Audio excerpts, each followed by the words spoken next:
So got about halfway through the chapter from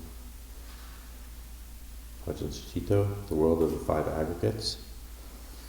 So I'll start again with Vijnana, consciousness.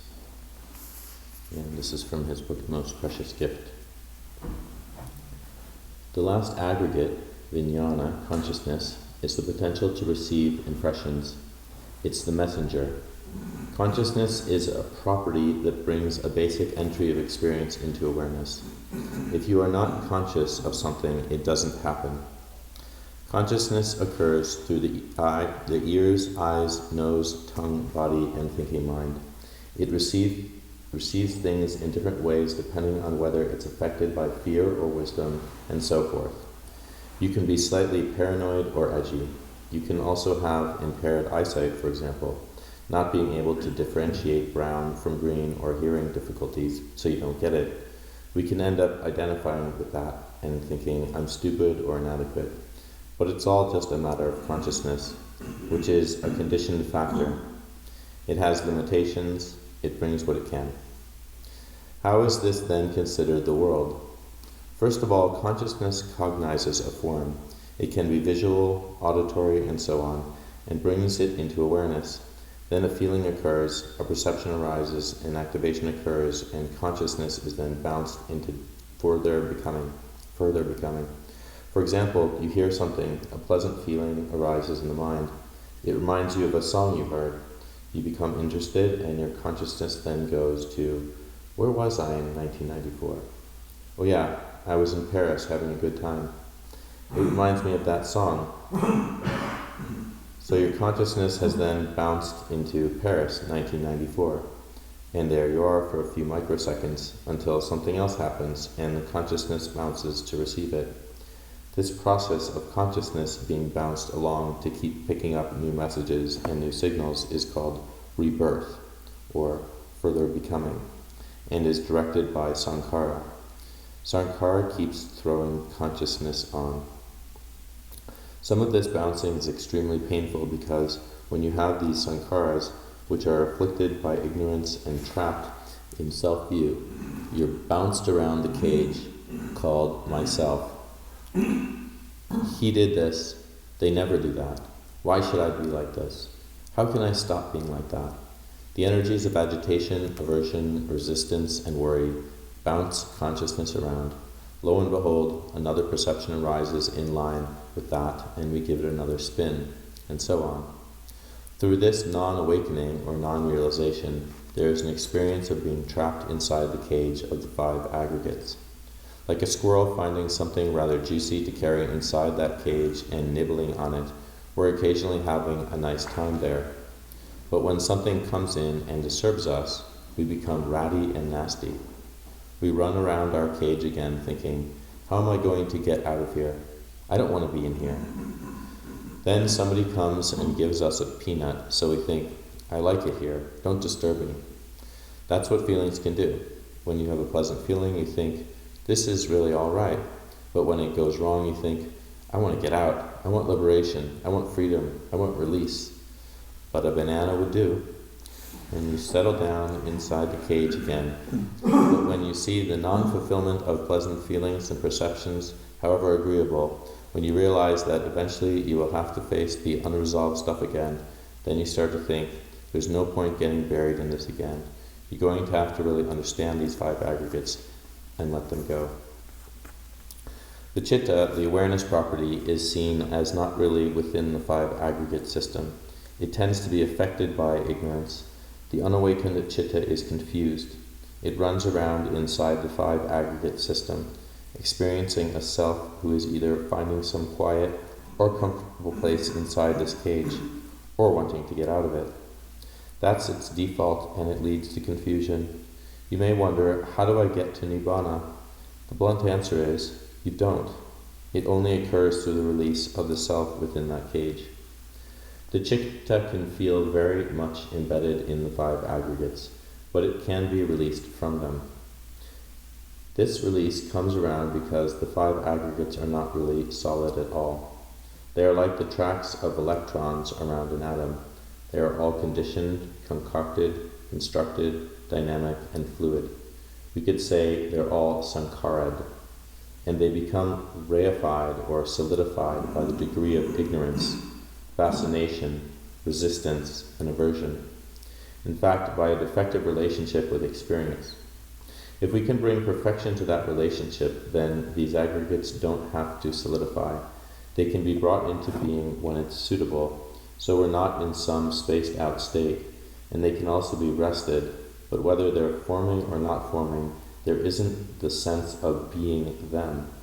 The main point is that the aggregates are not fixed realities. In meditation practice, you can contemplate the 5 aggregates within your own body.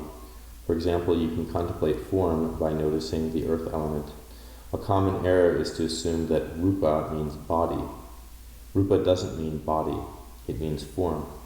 It can mean any form taken in through the eye, ear, nose, tongue, body. It can even be a mental form. Fundamentally, it refers to an object that we can know and relate to. It's experienced as having a certain consistency. But as we come to that object with our awareness, we begin to recognize that it's not actually as solid and consistent as it seems. The experience of earth, right in our own mind-body, is actually changing. Where is the real element of earth? The bones are fairly rigid. Other textures of the body are more fluid. But we can notice that the experience of earth is actually subtly shifting and changing in its intensities and energies. Sometimes your body may feel extremely spacey and formless. At other times it may seem extremely void of vitality and fire, and you feel like cold porridge. Sometimes there's no flow left and you feel like broken glass or bits and pieces, dysfunctional or snapped. There's no cohesion between the arms and the head. Feels like it's a separate form from the rest of your body. When you contemplate these elements, you can really see that they're not consistent or fixed. They're shifting and changing all the time. If you look at the body externally, you notice that a sitting body is rather different from a standing body or a reclining body. The body in profile has a different shape from when it's facing you or from when it bends forwards. So which is the body?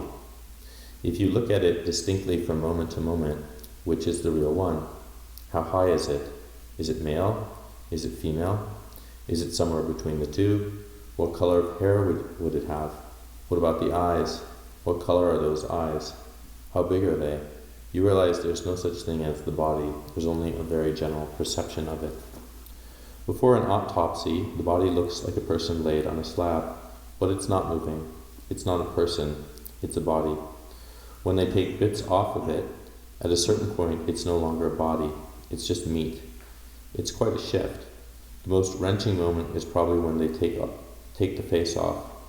The construction, this is anti-so-and-so, is gone.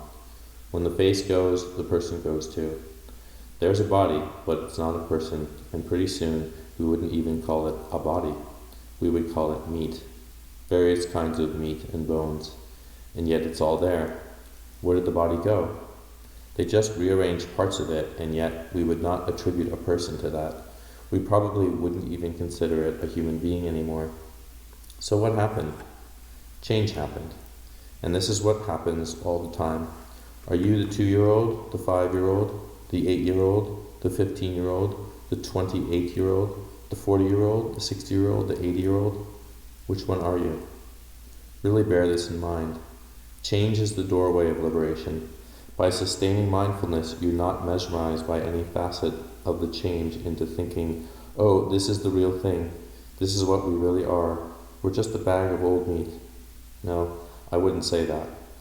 That's one way you could look at it, but you could also look at it as a lovely person, or my nephew, or Susan, or the light of my life, or whatever.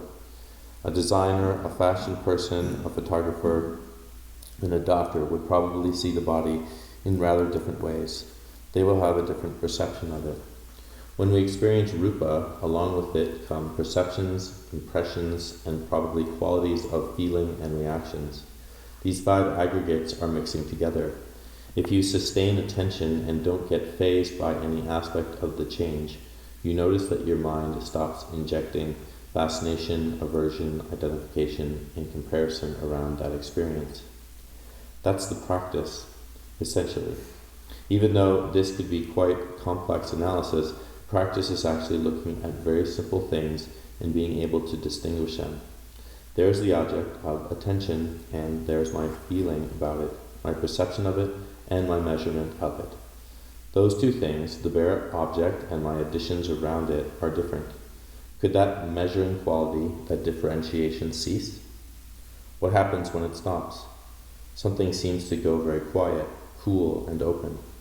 This is what release is about. How does that feel? When you look at another being or at yourself in the mirror, ask yourself, who is that?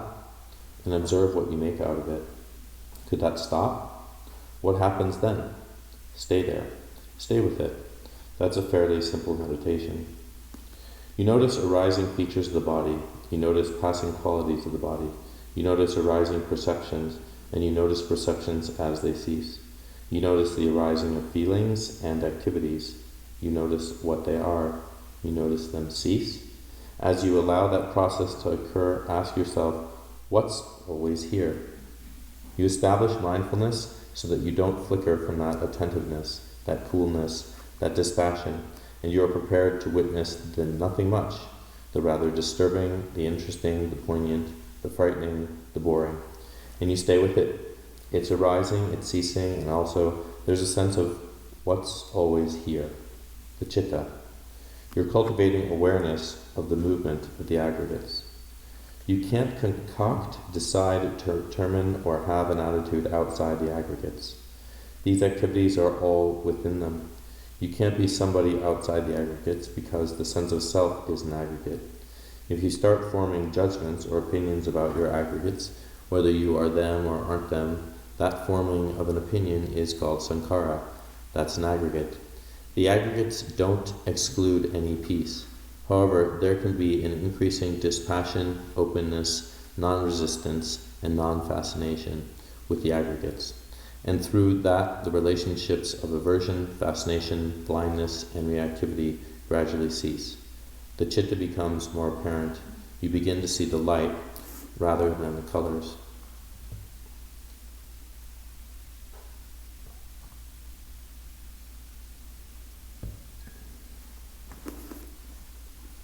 Awareness, citta, and consciousness, vijnana, can sometimes be synonymous in language, but they are different qualities. Let's say there is a green wall. Light bounces off the green wall and you see the color green. In this analogy, the color green represents consciousness. The light striking the wall is the citta, which has no property other than awareness. It's not a color. Consciousness is the manifestation of impressions, the reflected. Yet we could say that light is inherent in all that. It's the light bouncing through consciousness that gives rise to perceptions and impressions. Consciousness is the finite aggregate through which the citta manifests.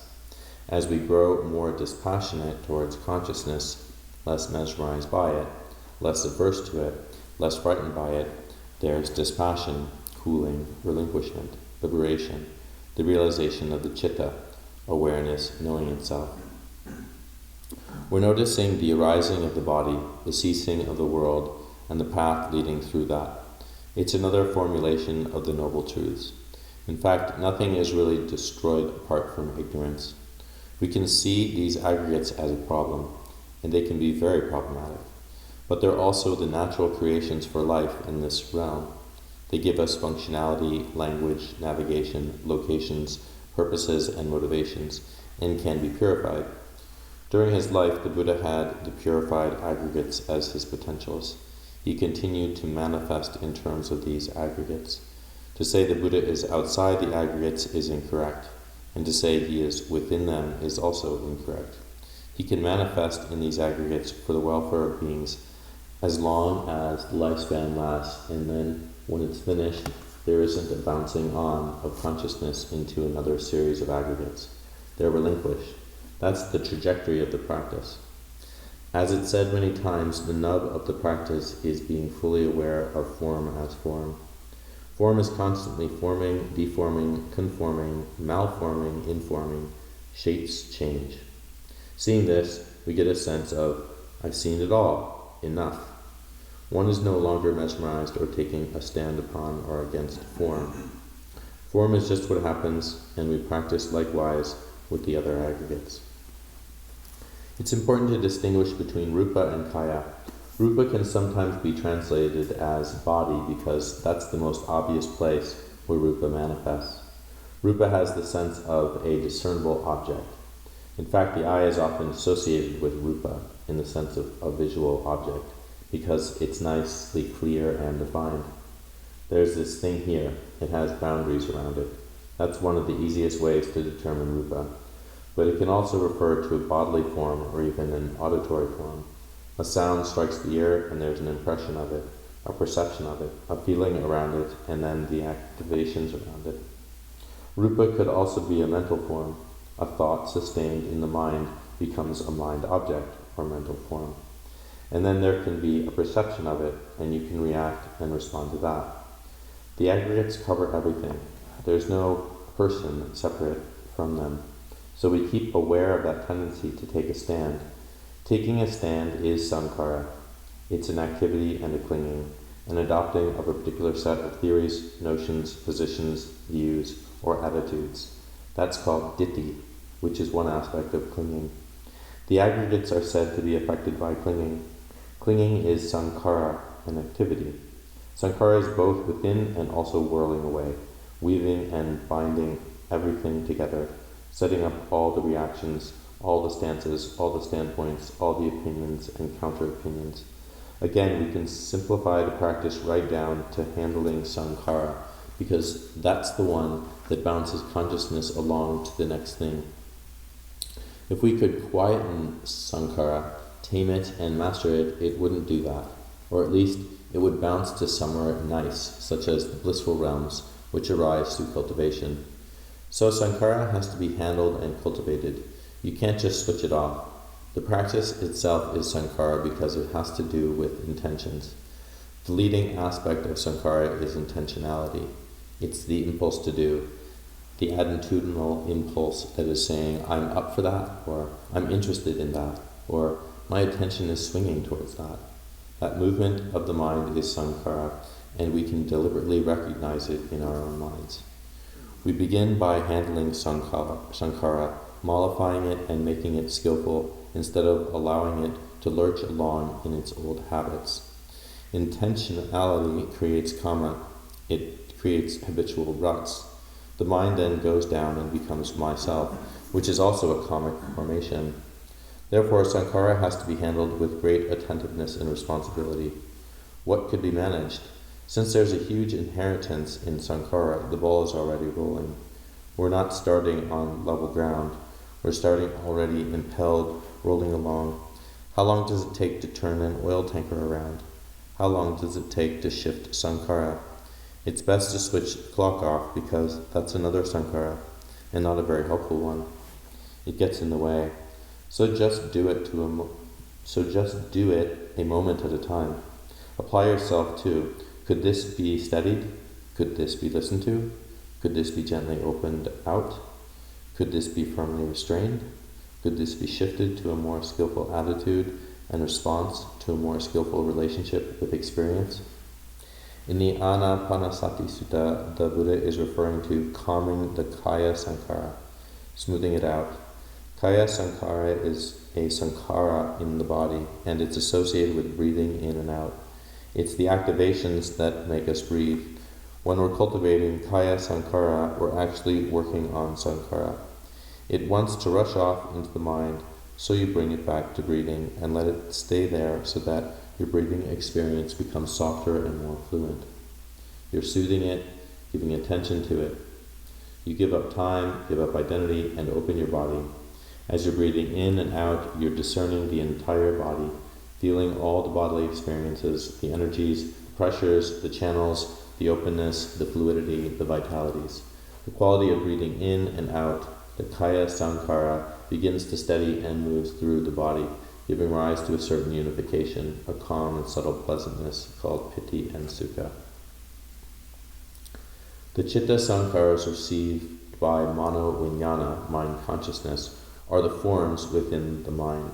Thoughts, impressions, attitudes, reactions, all the living, moving stuff that we so often take our mind to be. The body sankhara and the mind sankhara run together, so you can breathe into your mind.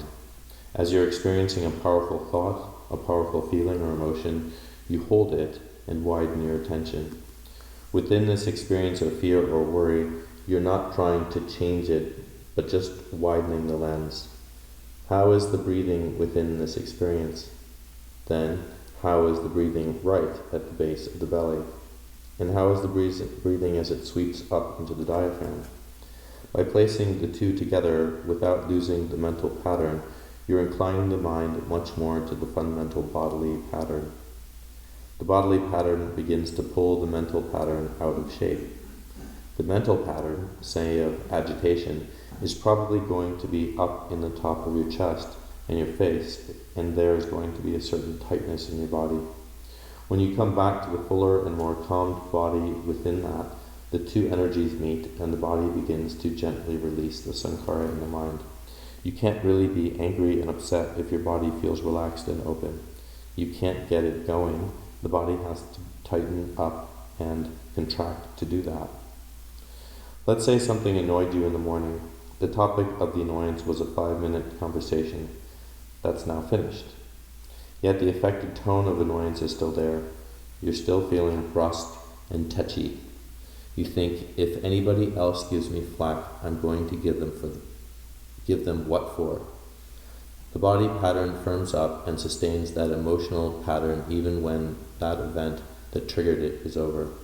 You can remain in that contracted defensive state all day long, and when you see your partner or your friend, you easily get grumpy at him or her or at yourself because it hasn't been released.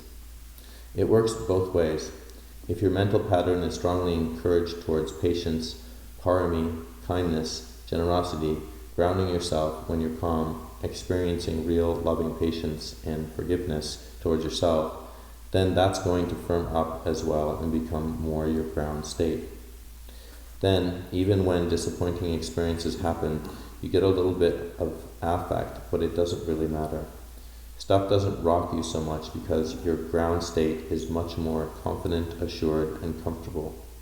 It's not in any particular point in the body, but in the embodiment of kaya sankhara, as it becomes more healed, that you get a firming up of the resources for freedom and confidence, for the elimination of stress, agitation, and self-criticism.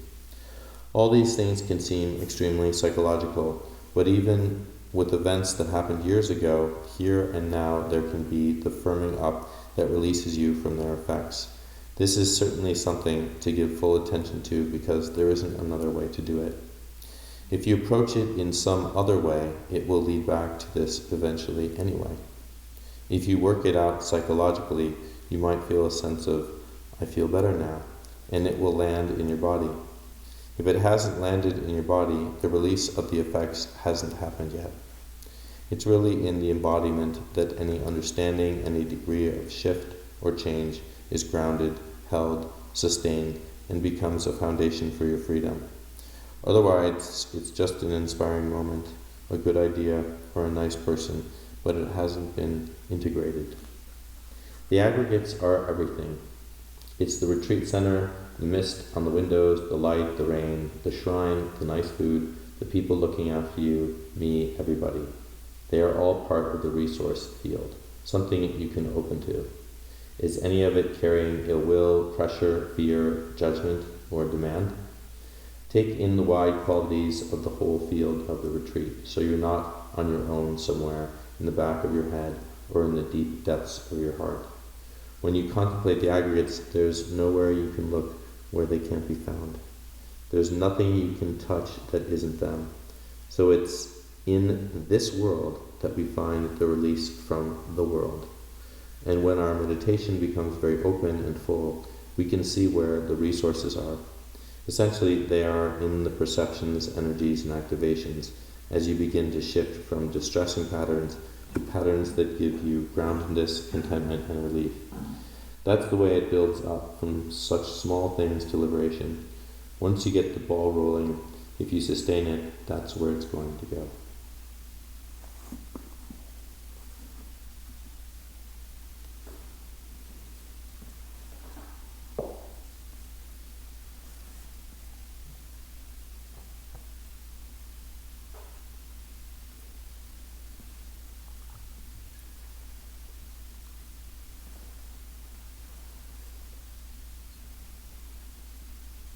questions or comments? Another question. Is a perception particularly tied to language and symbolism when it's contrasted against consciousness? Because I'm not sure I see the difference when I look at both of them. Because then consciousness is like this experience of the six senses, and perception is also experiencing, but it's distinguishing. So I'm curious about that. Well, perception is something that's like comes from my understanding, it comes from it's sort of like a sense impression, something that you pick up from the senses. Cognizing is more the knowing of something, so it's the recognition of it, rather than just that, like, something's solid or something's brown or something like that. So the perception is just that picking up of a memory, whereas cognizing is the kind of knowing of it or awareness of it, the sense that it's there. So there's a difference between the fact that a sense impression is picked up if you see something with your eye, and then you have like a memory that triggers like something there. So there's something in the background of your life that's conditioned you to have a sense of brownness, or have a sense of solidness, or whatever that initial impression is. And cognizing is just it's like knowing something, but it's more, I think, of a sense of like receiving it in awareness. That's my sense of impression. But the thing that gets the mind going or moving is the sankhara element. So that's really the launch pad, because it like picks up on brown, and then it goes either like cloth or poop. So there's like this is disgusting, I want to stay away from it, it smells, or this is my robe and I better repair it today because it has a hole in it, or whatever. So that's where that moves. But the consciousness is always the fact that we have without consciousness, it was interesting that Ajahn Sucitto said, it doesn't exist. So there's this sense of constant knowing of something, right? Because you're aware, it's not like, to me, the same word as awareness, consciousness. So those are two different things to me. Like sense consciousness is just the fact of you have a sense of knowing around it, whereas awareness is more of a much more clear understanding, or a sense of what's actually going on. So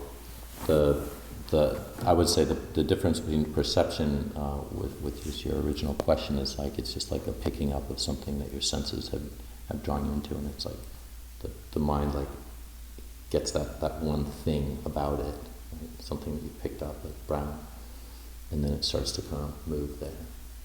But I think consciousness, that's my own senses, is a knowingness around that. From Bohr wants to say anything further about that, or Ajahn through that one. Yeah, that's a function of sanya is based on memory association,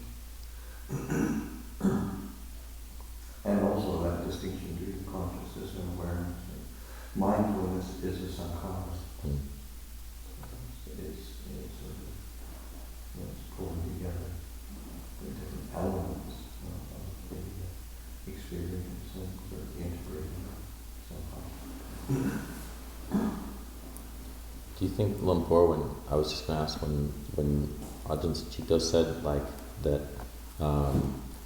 the aggregates can be purified, he was more talking about how they can be used in a certain way that makes them wholesome, or makes your use of... Yeah, absolutely. It's around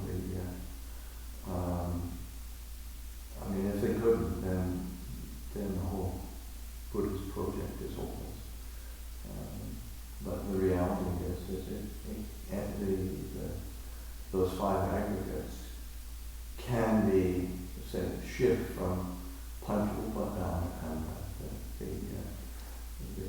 the five aggregates affected by clinging. Although I don't think it's a word in Pali,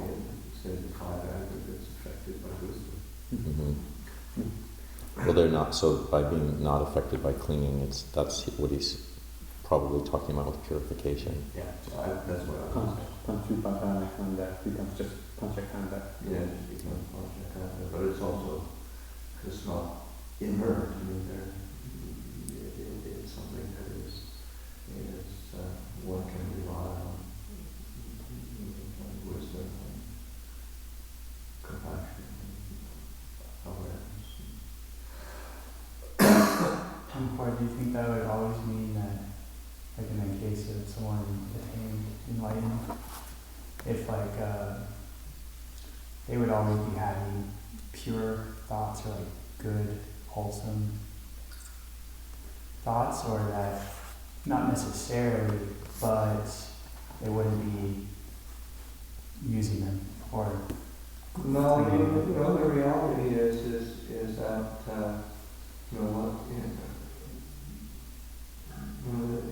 nothing is that black and white. Even the Buddha, you think in terms of being either experiencing physical pain or experiencing criticism and dissension in the Sangha, or conflict in the Sangha. The Buddha wasn't pleased with that. And he wasn't totally equanimous in terms of not recognizing, but realizing, okay, this is a problem. How to deal with this? How to work with this? What's the most skillful? I guess what's coming to mind is the like Lumpur Cha getting his hand read, Yes. Yeah. Oh, he had a lot of anger. He's Yeah. like, yeah, but I don't use it. I don't use it. Yeah, exactly. I mean, it's so well known that it's as if it didn't exist. Yeah, I kind of see that. It's like a wave that comes based on just past conditioning, but it's not picked up. It's like, a cold wind blows, and it's just a cold wind. Oh my God, I'm going to freeze to death. There's not. There's not that. Yeah. Just to add a little bit, vijnana consciousness as opposed to like chitta, the fundamental quality of knowing. Vijnana actually is a conjunction of two words, vi, which sort of means divided, and jnana, knowing. So it's divided knowing. It's that quality of knowing, but within the context of any one sense space, say, so that it's not a complete knowing. It's divided up into experiences of consciousness of sight, sounds, tastes, etc. Whereas citta refers more to the general quality of awareness. And the perception, I think as Paul pointed out too, is just, it is based on memory. It's a way of kind of, if we didn't have sanya perceptions, we wouldn't have an organized sense of the world. We just have various impressions coming in, depending on what consciousness is attending to. So, visual impressions come in, light, sound, or light and texture and different qualities of the visual experience come in, but perception is what kind of gathers them, and with memory identifies it as something related to, I recognize that combination of visual impressions coming in, the light, the texture, the form, those kinds of things. I remember that is what we call, a tree, and so that process of identification, of recognition is what I understand as the perceptual process. Yeah, because otherwise everything would be new. Yeah, it would be, we'd be very pure, but we'd be very lost in terms of actual functionality within the world. And you see that with people who lose either short-term or long-term memory. Yes, They're very lost. Yes, that's actually a really good analogy.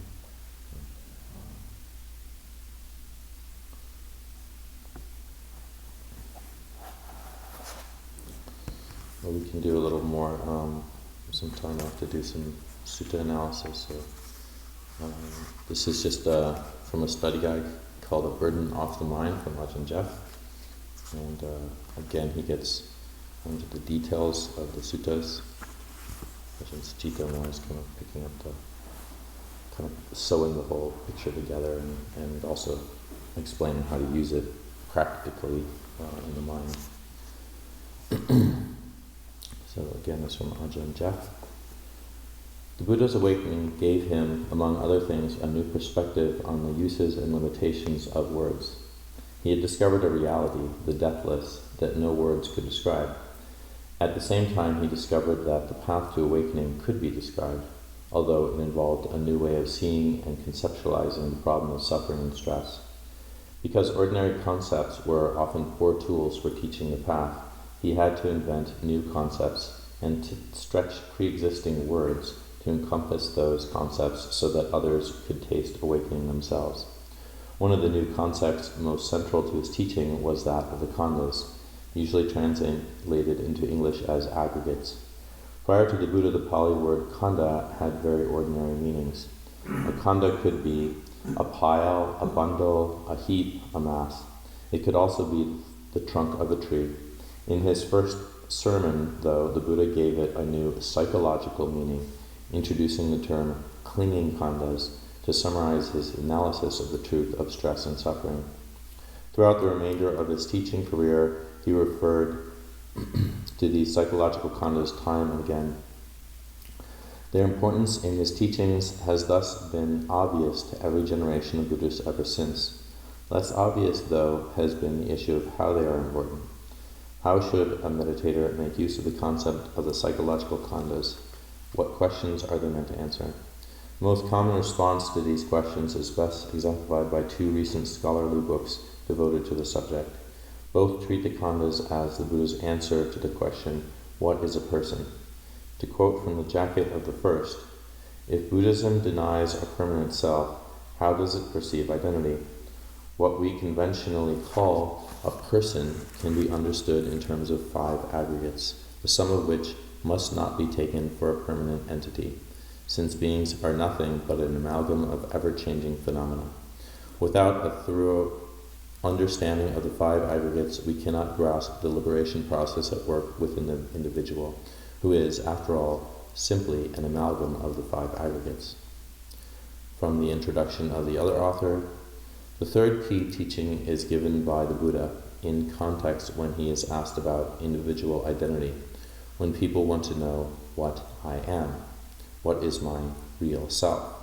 The Buddha says that individuality should be understood in terms of a combination of phenomena which appear to form the physical and mental continuum of an individual life. In such context, the human being is analyzed into 5 constituents, the Panchakanda, 5 aggregates. This understanding of the khandas isn't confined to scholars. Almost any modern Buddhist meditation teacher would explain the khandas in a similar way, and it isn't a modern innovation. It was first proposed at the beginning of the Common Era in the commentaries to the early Buddhist canons, both the Theravadan and the Sarvastivadin, which formed the basis for Mahayana scholasticism. However, once the commentaries used the khandas to define what a person is, they spawned many of the controversies that have plagued Buddhist thinking ever since. If a person is just khandas, then what gets reborn? If a person is just khandas and the khandas are annihilated on reaching total nibbana, then isn't total nibbana the annihilation of the person? If a person is khandas and khandas are interrelated with other khandas, how can one person enter nibbana without dragging everyone else along?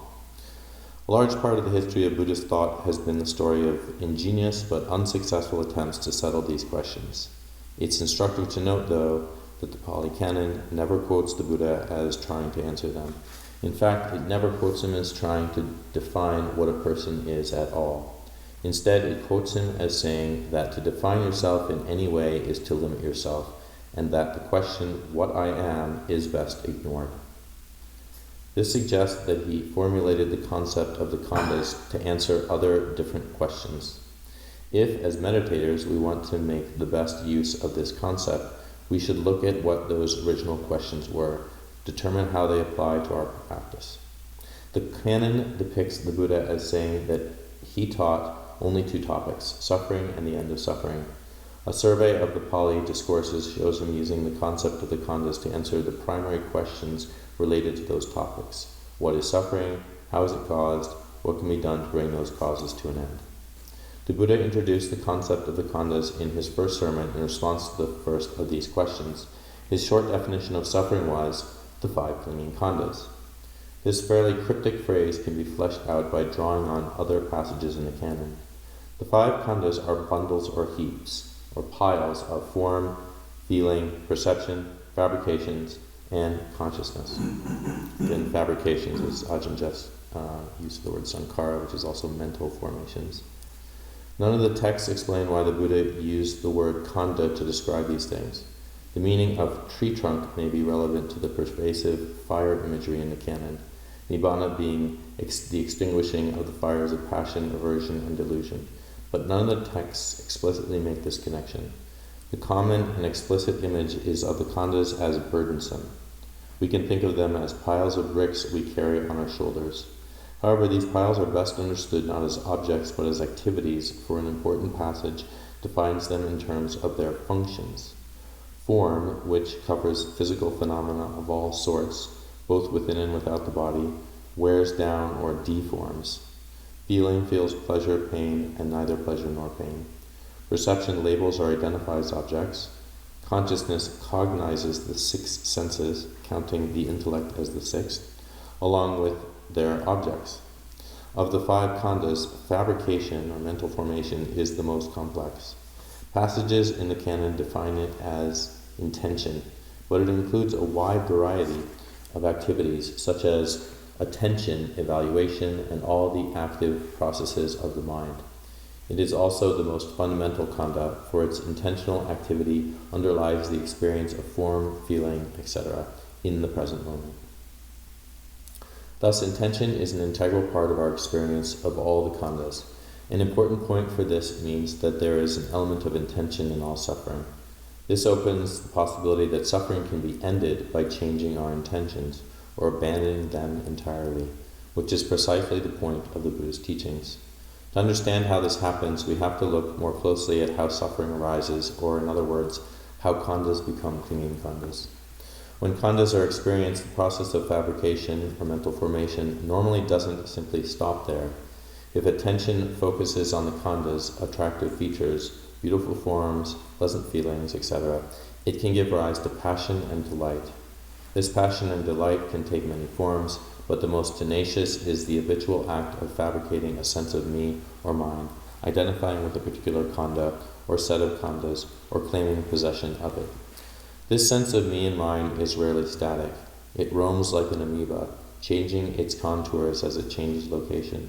Sometimes expansive, sometimes contracted, it can view itself as identical with a khanda, as possessing a khanda, as existing within a khanda, or as having a khanda existing within itself. At times, feeling finite, at other times, infinite. Whatever shape it takes, it's always unstable and insecure, for the khandas providing its food are simply activities and functions, inconstant and insubstantial. In the words of the canon, the khandas are like foam, like a mirage, like the bubbles formed when rain falls on water. They're heavy only because the iron grip of trying to cling to them is burdensome. As long as we're addicted to passion and delight for these activities, as long as we cling to them, we're bound to suffer. The Buddhist approach to ending this clinging, however, is not simply to drop it. As with any addiction, the mind has to be gradually weaned away. Before we can reach the point of no intention, where we're totally free from the fabrication of khandas, we have to change our intentions toward the khandas so as to change their functions.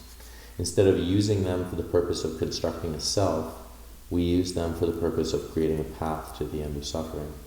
Instead of carrying piles of bricks on our shoulders, we take them off and lay them along the ground as pavement. The first step in the process is to use the khandas to construct the factors of the Noble Eightfold Path, for example, right concentration. Each of the 4 jhanas and the first 3 formless attainments are called perception attainments, for they are based on maintaining a steady perception of the object of meditation. In the first jhana, for instance, We maintain a steady perception focused on an aspect of form, such as the breath, and use directed thought and evaluation, which count as fabrications, mental formations, to create feelings of pleasure and refreshment, which we spread through the body. In the beginning, it's normal that we experience passion and delight for these feelings, and that consciousness follows along in line with them. This helps get us absorbed in mastering the skills of concentration.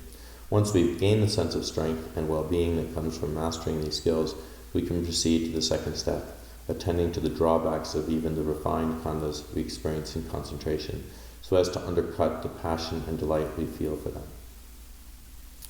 From the Buddha, suppose that an archer or archer's apprentice were to practice on a straw man or a mound of clay, so that after a while he would become able to shoot long distances, to fire accurate shots in rapid succession, and to pierce great masses. In the same way, there is the case where a monk enters and remains in the first jhana, rapture and pleasure born of seclusion, accompanied by directed thought and evaluation.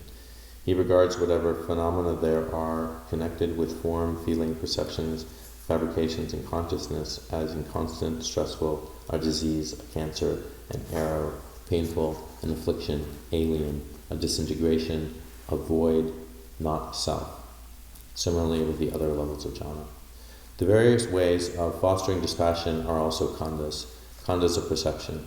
A standard list includes the following: the perception of inconstancy, the perception of not self, perception of unattractiveness, perception of drawbacks, the diseases to which the body is subject, the perception of abandoning, the perception of distaste for every world, the perception of the undesirability of all fabrications. One of the most important of these perceptions is that of not self. When the Buddha first introduced the concept of not self in his second sermon, he also introduced a way of strengthening its impact with a series of questions based around the khandas. Taking each khanda in turn, he asked, is it constant or inconstant? Inconstant. And is that which is inconstant stressful or pleasurable? Stressful. And is it fitting to regard what is inconstant, stressful, subject to change as this is mine, this is myself, this is what I am? No. These questions show the complex role of the khandas play in this second step of the path.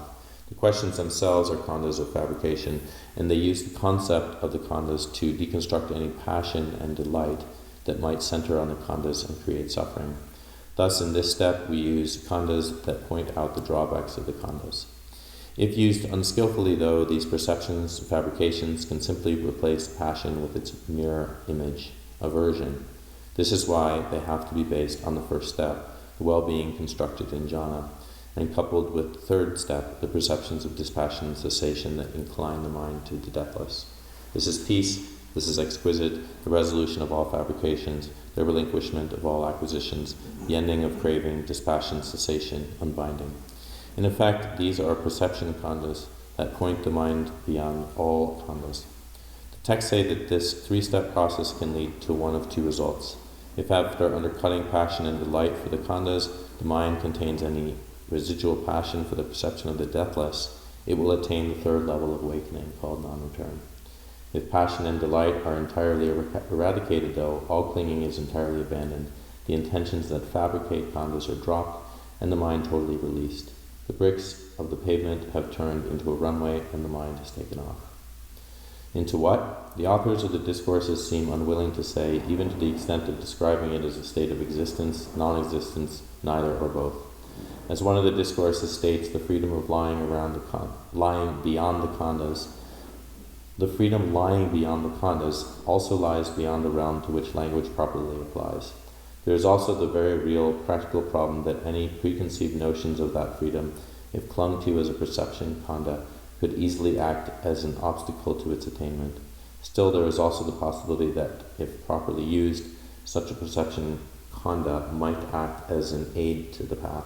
So, the discourses provide hints in the form of similes referring to total freedom as the unfashioned, the unbent, the fermentation-free, the true, the beyond, the subtle, the very hard to see, the ageless, permanence, the undecaying, the featureless, non-elaboration, peace, the deathless, the exquisite, bliss, rest, the ending of craving, the wonderful, the marvelous, the secure, security, unbinding, the unafflicted, dispassion, purity, release, attachment-free, the island, shelter, harbor, refuge, the ultimate.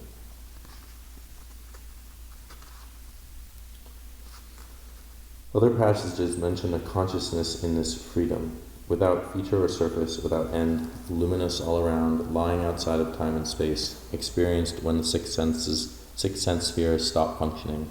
In this, it differs from the consciousness Khanda, which depends on the six sense spheres and can be described in such terms as near or far, past, present, or future. Consciousness without feature is thus the awareness of awakening, and the freedom of this awareness carries over even when the awakened person returns to ordinary consciousness.